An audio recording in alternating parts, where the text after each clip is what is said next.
بسم اللہ الرحمن الرحیم۔ اللہ تعالیٰ نے جو قانون بنائے ہیں ان میں کبھی بھی کوئی بھی تبدیلی نہیں کی جا سکتی، لیکن دنیا میں جو قانون بنائے جاتے ہیں ان میں تبدیلی بھی کی جا سکتی ہے اور ان میں رد و بدل بھی کی جا سکتی ہے۔ لیکن کچھ ملکوں میں کچھ قانون ایسے بنائے جاتے ہیں جن میں تبدیلی کرنا غلط فائدہ مند نہیں بلکہ غلط ثابت ہوتا ہے۔ اور اسی طرح سے جب آزاد کشمیر کی اسمبلی کا قانون بنایا گیا تو وہاں پہ ایک ایسا قانون جس کو 74 ایکٹ کہا جاتا ہے وہ بنایا گیا، اور اس قانون کے بارے میں یہ کہا جاتا ہے کہ اس میں کسی بھی طور پہ بھی کوئی بھی، چاہے وہ MLAs کا سارا گروپ ہو، چاہے وہ ساری کیبنٹ ہو، چاہے وہ کشمیر کمیٹی ہو، چاہے کشمیر کونسل ہو، چاہے وہ پرائم منسٹر ہو، پریزیڈنٹ ہو، اس کو تبدیل نہیں کر سکتا۔ میں بات کروں گی آج 74 ایکٹ کے بارے میں، اور دوسری بات میں کروں گی اسٹیٹ سبجیکٹ کے بارے میں، جو کہ ڈوگرا راج کے زمانے میں 27 اپریل 1927 کو لگایا گیا، جس کا مقصد یہ تھا کہ کشمیر جو ان سمجھتے تھے کہ یہ ایک ریاست ہے ہماری، اور اس کے اندر کوئی بھی غیر ریاسی جو شخص ہے وہاں پہ زمین نہیں خرید سکتا، اور زمین کے جو مالک ہیں وہ وہاں کے رہنے والے مکین ہیں، اور اس کو جو رول کرتا ہے وہ ڈوگرا راج کرتا ہے۔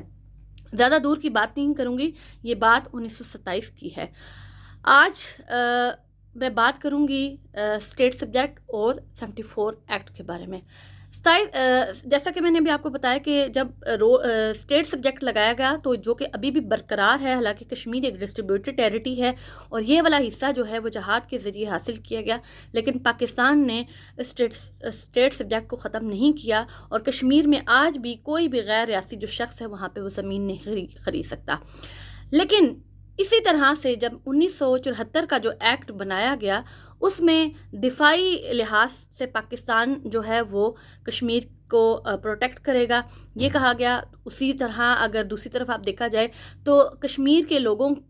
کے اوپر بھی، اور کشمیر کی جو لیجسلیشن اسمبلی ہے اس کے اوپر پابندیاں لگائی گئیں کہ کوئی بھی جو اسمبلی ہے یا کوئی بھی جو لوگ ہیں وہ کسی بھی بیرون ملک سے جو ہے وہ ڈائریکٹلی امداد نہیں لے سکتے، وہ تجارت نہیں کر سکتے، کیونکہ دیکھیں یہ اکثر لوگ کہتے ہیں کہ یہ جو ہے کشمیر کی ترقی کا جو سلسلہ ہے اس کو روک دیا گیا ہے۔ اگر کشمیر کی ترقی کا سلسلہ 74 ایکٹ کے ذریعے روکا گیا ہے تو میرا خیال سے 1927 کا جو اسٹیٹ سبجیکٹ ہے اس کی وجہ سے بھی روکا گیا۔ جب کوئی پاکستانی وہاں پہ جا کے کوئی انویسٹمنٹ نہیں کر سکتا، کوئی گھر نہیں بنا سکتا، کوئی بزنس نہیں وہاں پہ کھڑا کر سکتا، نہ کوئی ٹورزم وہاں پہ جو ہے وہ پروموٹ کرنے کے لیے کوئی وہاں پہ جگہ نہیں بنائی جا سکتی، تو پھر کیوں انٹرنیشنل جو ہے وہاں پہ انویسٹمنٹ لائی جائے۔ لیکن آج میں بات کروں گی 74 ایکٹ کے بارے میں۔ اکثر لوگ جو ہیں وہ کہتے ہیں کہ اس کو ختم کر دیا جانا چاہیے، کیونکہ زیادہ لوگوں کو تکلیف جو خود مختار کشمیر کے حامی ہیں ان کو اس لیے بھی ہوتی ہے کہ اس آئین میں ایک شق یہ بھی شامل ہے کہ جب آپ الیکشن میں کھڑے ہوتے ہیں تو آپ پاکستان کے ساتھ جو ہے وہ کمٹمنٹ کرتے ہیں کہ جب بھی یہاں پہ ریفرینڈم ہوگا تو آپ جو ہے وہ الحاق پاکستان کے حق میں ووٹ دیں گے، اور آپ یہ پرومس ان کے ساتھ کرتے ہیں، اور یہی بات جو ہے وہ خود مختار کشمیر کے حامیوں کو کھٹکتی ہے، جبکہ ان کا اپنا جو لیڈر ہے مقبول بٹ، وہ 75 میں الیکشن جب اس نے لڑا تھا تو انہوں نے اس شک پہ سگنیچر کیے تھے کہ الحاق پاکستان ہم کریں گے، اور پھر بھی آج کچھ لوگوں نے ضد پکڑی ہوئی ہے کہ 74 کا جو ایکٹ ہے وہ ختم کیا جائے۔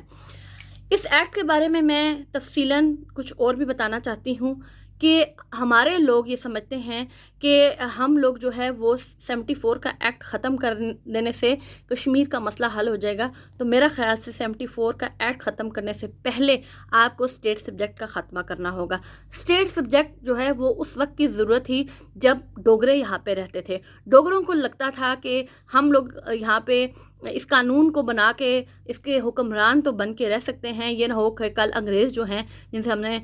75 لاکھ میں یہ زمین خریدی تھی تو کل کو وہ اس پہ کلیم کر کے اس کو واپس نہ حاصل کر لیں،